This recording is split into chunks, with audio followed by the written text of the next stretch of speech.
Good morning everyone. आज हम देखेंगे chapter 39 chemotherapy of venereal disease का पार्ट 2। लास्ट पार्ट में हमने गोनोरिया को डिस्कस किया था, उसका ट्रीटमेंट को डिस्कस किया था। इस पार्ट में हम सिफिलिस को डिस्कस करेंगे। तो सिफिलिस भी एक वेनेरियल डिसीज है जो कि सेक्सुअली ट्रांसमिटेड डिसीज है। तो सिफिलिस जो है ये ट्रेपोनेमा पैलिडियम ये नाम के बैक्टीरिया से होता है। ये इन्फेक्शियस डिसीज है और ये भी सेक्सुअल एक्टिविटी के वजह से ही ट्रांसमिट होने वाला डिसीज है।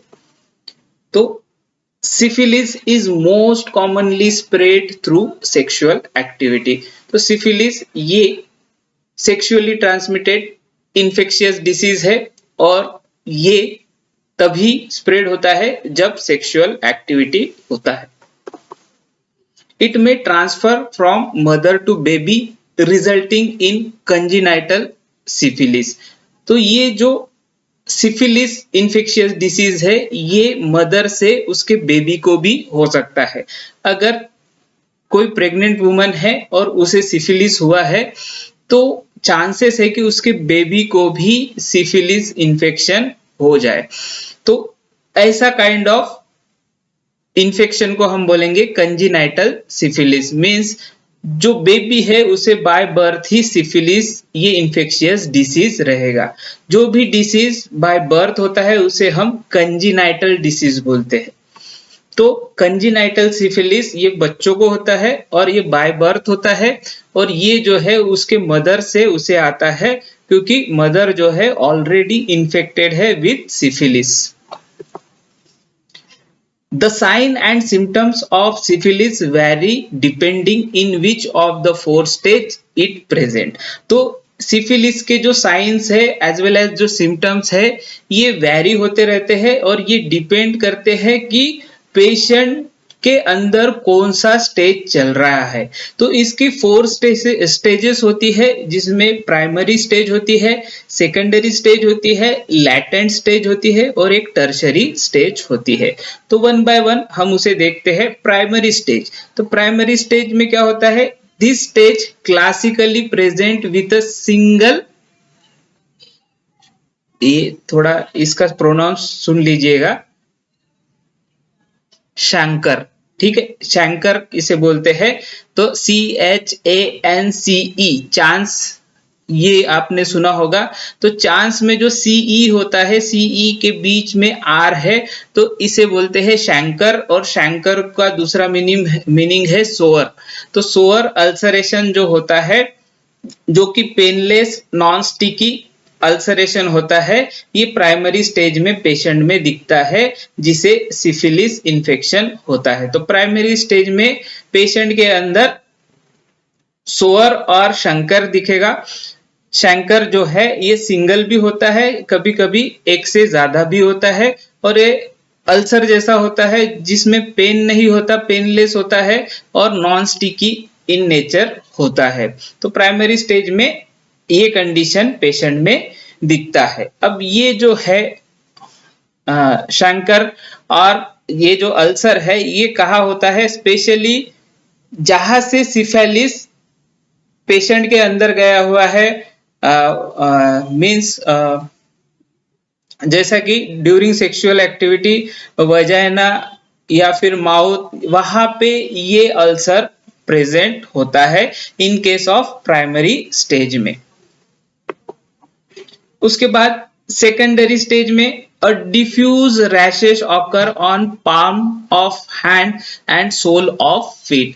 तो सेकेंडरी स्टेज में जब ये सिफिलिस रहता है तब पेशेंट के अंदर डिफ्यूज रैशेस दिखते हैं, स्पेशली जो पाम है, हाथ की हथेली है, उस पे डिफ्यूज रैश दिखते हैं। इसके अलावा जो पैर के तलवे है और सोल है वहां पे रैशेस दिखती है। तो ये रिप्रेजेंट करता है कि सिफिलिस इन्फेक्शन सेकंड स्टेज में है। इसके अलावा सोअर्स और शंकर जो होते हैं ये माउथ और वजेना में प्रेजेंट होते हैं। तो ये सेकेंडरी स्टेज में रैशेस रहेंगे हाथ के तलवों पे और पाम पे, और सोल पे जो है फीट के वहां पे रैशेस रहेंगे। इसके अलावा सोअर्स और शंकर ये माउथ एंड वजाइना में प्रेजेंट रह सकते हैं, रह भी सकते हैं, नहीं भी रह सकते हैं, बट रैशेस डेफिनेटली पाल्म और सोल पे प्रेजेंट रहेंगे। उसके बाद लैटेंट स्टेज आता है। This stage can last for years, there are few और नो सिम्टम्स। तो ये जो स्टेज है ये काइंड ऑफ सिम्टमलेस स्टेज है। ये जो स्टेज है ये ईयर्स के लिए रहती है, 1 ईयर, 2 ईयर, 3 ईयर से डिपेंड करता है। इसमें कुछ सिम्टम्स दिखते हैं या फिर कुछ भी सिम्टम्स नहीं दिखते हैं। और फिर लास्ट स्टेज होती है tertiary stage. In this stage there are gummas. Gummas क्या होता है? ये जो है नॉन कैंसेरियस मास होते हैं। नॉन कैंसेरियस मास होता है आपका सेल और टिश्यूज का। इसके अलावा न्यूरोलॉजिकल प्रॉब्लम्स होते हैं और हार्ट सिम्टम्स भी वो पेशेंट में दिखते हैं, जिसे 4th stage of syphilis infection चल रहा है। तो ये 4 स्टेजेस सिफिलिस इन्फेक्शियस डिसीज में होती है, प्राइमरी, सेकेंडरी, लैटेंट और टर्शरी। अब हम आ जाते हैं इसके ट्रीटमेंट पे। Treatment of syphilis. In the treatment of syphilis mercury had been use. तो सबसे पहले जो है सिफिलिस के ट्रीटमेंट के लिए मर्क्यूरी और मर्क्यूरियल कंपाउंड जो है ये यूज होते थे। Result with mercury treatment were unsatisfactory. तो इसके जो रिजल्ट थे उतने कुछ खास नहीं थे, अनसेटिस्फैक्टरी थे। जो पॉल एलरिच थे, इन्होंने सेल्वरसेन, ये आर्सेनिक कंपाउंड जो था ये फर्स्ट यूज किया था for the treatment of syphilis, but ये उतना कारगर नहीं था और इसका जो है टॉक्सिसिटी बहुत ज्यादा था, क्योंकि आर्सेनिक जो है अगर कोई पेशेंट ज्यादा अमाउंट में बहुत ज्यादा समय के लिए यूज करता है तो आर्सेनिक डेफिनेटली ऑर्गन्स फेल करता है, और जिसके वजह से पेशेंट को दूसरे साइड इफेक्ट और टॉक्सिक इफेक्ट मिलते हैं और पेशेंट अल्टीमेटली सीवियर कंडीशंस में चला जाता है। इसलिए आर्सेनिक कंटेनिंग कंपाउंड्स जो है इसका यूज बंद कर दिया गया ड्यू टू टॉक्सिक कॉम्प्लिकेशन, और इसके जगह अभी यूज होते हैं एंटीबायोटिक्स, स्पेशली पेनिसिलिन। तो पेनिसिलिन ये यूज होता है सिफिलिस के ट्रीटमेंट के लिए। इसके पहले हमने गोनोरिया भी देखा था। गोनोरिया भी जो है उसमें पेनिसिलिन ये मोस्ट फ्रीक्वेंटली यूज होने वाला एंटीबायोटिक और ड्रग है।